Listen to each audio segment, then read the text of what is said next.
Good morning student. Welcome to my channel Study Locker. बच्चों, आज की हमारी वर्कशीट 8वीं क्लास की 10वीं वर्कशीट है और हमारा चैप्टर सेकंड है व्यापार से साम्राज्य तक। हम काफ़ी टाइम से इस वर्कशीट को पढ़ रहे हैं कि किस तरीके से ईस्ट इंडिया कंपनी यहाँ पे व्यापार करने आई और उसने यहाँ पर अपना साम्राज्य स्थापित कर लिया। अब हम आज उनकी सेना के बारे में पढ़ेंगे। क्या किसकी सेना? क्या ब्रिटिश की सेना थी? एक्चुअल में क्या था कि थे हमारे ही लोग, लेकिन वो काम कर रहे थे ईस्ट इंडिया कंपनी के लिए, क्योंकि ईस्ट इंडिया कंपनी ने हमारे देश को अपना उपनिवेश बना लिया था। अब कंट्रोल ईस्ट इंडिया कंपनी का था, तो उसे जहां भी जरूरत पड़ती थी सेना की, तो वो हमारी सेना का इस्तेमाल करने लगे। उनकी खुद की भी सेना थी, जिसको उन्होंने काफी ज्यादा सुविधाएं दी हुई थी हमारी सेना के मुकाबले में। वर्कशीट कंपनी की फौज, मतलब कि कंपनी की अपनी कौन सी फौज थी? अंग्रेज अपनी सेना को सिपाही आर्मी कहते थे। सिपाही, सिपाही की जगह सिपाही। जहां मुगल फौज मुख्य रूप से घुड़सवार और पैदल सेना थी, जिन्हें तीरंदाजी और तलवारबाजी का प्रशिक्षण दिया जाता था, वहीं ब्रिटिश सेना में सिपाही मास्केट और मैचलॉक का इस्तेमाल करते थे। मतलब क्या है, आप इसमें देखिए कितना फर्क है। जो मुगल फौज है, जो यहाँ पर भारत की सेना थी, वो घुड़सवार और पैदल सेना है, मतलब या घोड़े पर है या वो पैदल है। और वो क्या इस्तेमाल कर रहे हैं? तीरों का इस्तेमाल कर रहे हैं, वो तलवार का इस्तेमाल कर रहे हैं। जबकि जो ब्रिटिश सेना के सिपाही है, वो मस्केट का इस्तेमाल कर रहे हैं, जो कि पैदल सैनिकों के द्वारा इस्तेमाल की जाने वाली भारी बंदूक को कहा जाता था। मैचलॉक का मतलब होता है बंदूक, बारूद को माचिस से चिंगारी देने वाली बंदूक, और मस्केट का मतलब होता है जो पैदल सैनिकों द्वारा इस्तेमाल की जाने वाली भारी बंदूक। इसका मतलब क्या हुआ कि जो ब्रिटिश सेना है उसके पास हमारे ज्यादा सुविधाएं थी, जबकि मुगल फौज के पास सुविधाएं नहीं थी। ठीक, इसके अलावा कुछ इन्होंने अंतर भी आपको दिखाए हैं। इधर सारी चीजें मुगल फौज की हैं और इस साइड सारी ब्रिटिश ईस्ट इंडिया कंपनी की फौज। मुख्य रूप से सवार, प्रशिक्षित घुड़सवार और पैदल सैनिक हुआ करते थे। हम मुगल फौज में क्या देख रहे हैं? मोस्टली क्या है, घुड़सवार हैं या फिर पैदल सैनिक है, वो भी प्रशिक्षित है। प्रशिक्षित का मतलब उन्हें ट्रेनिंग दी गई है। जबकि हम ब्रिटिश ईस्ट इंडिया कंपनी में देख रहे हैं कि उनके पास अधिकतर पैदल सेना है। ठीक, हम मुगल फौज में देख रहे हैं कि सवारों का दबदबा है और पैदल सैनिक कम है। जबकि इसके एकदम उलट हम देखते हैं कि ईस्ट इंडिया कंपनी की जो सवारों की संख्या है वो कम है और पैदल सैनिक ज्यादा है। यहाँ पर हम देख रहे हैं कि तीरंदाजी, तीर और तलवार का इस्तेमाल किया जा रहा है, जबकि ईस्ट इंडिया कंपनी बंदूक चलाने में निपुण सेना का इस्तेमाल कर रही है। मतलब कि उनकी सेना को बंदूक चलाना आता है और यहाँ पर हम तलवार लेकर के मारने में लग रहे हैं। तो सोचिए कितना हाइट, मतलब कि उनकी टेक्नोलॉजी कितनी हाईटेक हो चुकी थी। विशाल पेशेवर प्रशिक्षित सेना नहीं, आवश्यकता पड़ने पर ग्रामीण सशस्त्र किसान भी सैनिक बन जाते थे।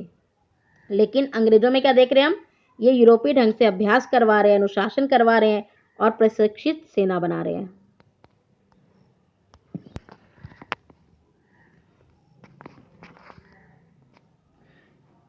तो हमको दोनों सेनाओं में क्या अंतर नजर आ रहा है कि इसमें पैदल सैनिक जो है कम है, इसमें पैदल सैनिक ज्यादा है। इसमें सवारों का दबदबा है, इसमें सवारों की संख्या कम है। यहाँ पे तलवारबाजी चल रही है, यहाँ बंदूक चलाई जा रही है। यहाँ पर किसी को भी जरूरत पड़ने पर किसानों को कहा जा रहा है चलो भाई चलते लड़ाई करने, और यहाँ पर बाकायदा पूरी ट्रेनिंग दी जा रही है। तो आप देख सकते हैं कितना अच्छी तरीके से उन्हें प्रशिक्षित किया गया है।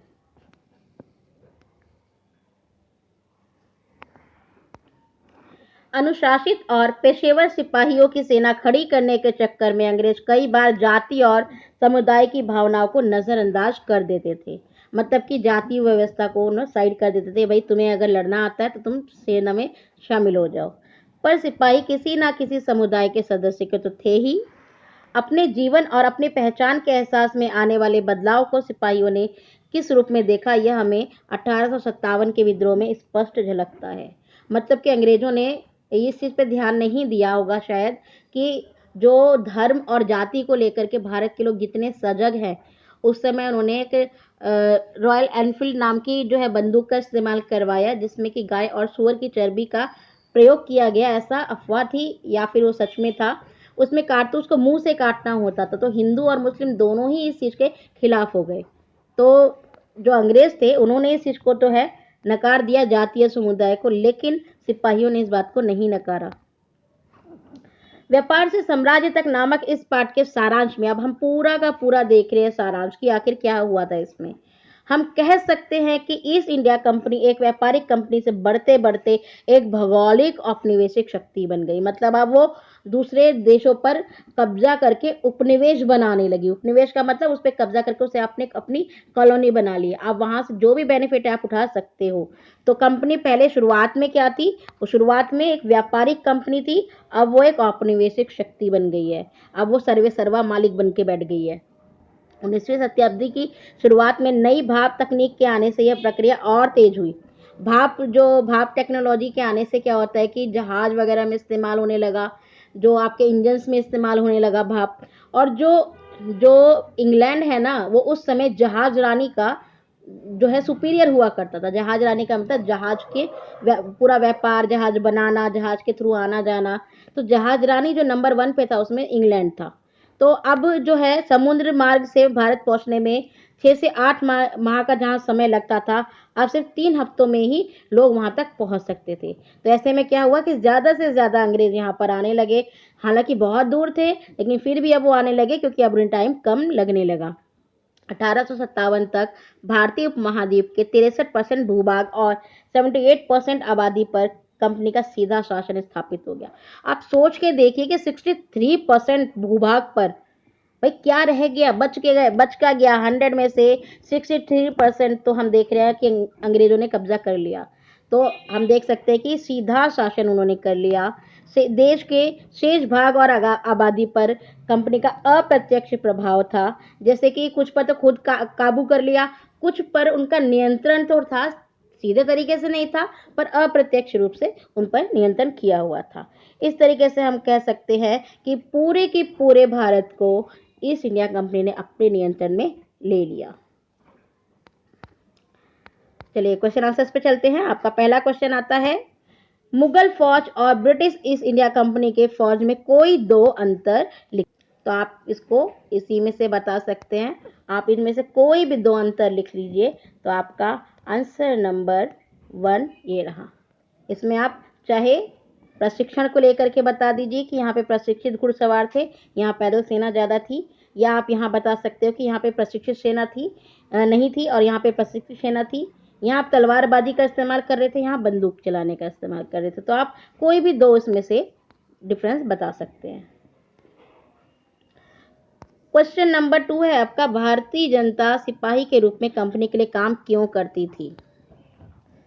आपका क्वेश्चन नंबर 2 है कि भारतीय सेना जो है वो कंपनी के अधीन काम क्यों कर रही थी? क्योंकि ईस्ट इंडिया कंपनी ने भारत को अपना उपनिवेश बना लिया था और भारत अब पूरी तरीके से अंग्रेजों के नियंत्रण में आ चुका था। तीसरा क्वेश्चन है, मास्केट और मैचलॉक क्या थे? अभी ऊपर हमने समझा।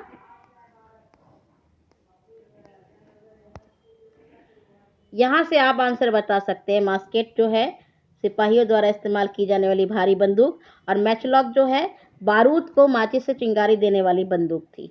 तो आपका आंसर नंबर 3 यहाँ पर है। आई होप आपको वीडियो समझ में आई होगी और ईस्ट इंडिया कंपनी ने किस तरीके से धीरे धीरे आकर के भारत में व्यापारिक कंपनी से अब साम्राज्यवादी ताकत के रूप में अपने आप को स्थापित कर लिया। अगर वीडियो पसंद आई है तो इसको लाइक कीजिए, शेयर कीजिए, मेरे चैनल को सब्सक्राइब कीजिए। कोविड-19 से बचे रहिए, खुद को सुरक्षित रखिए। धन्यवाद।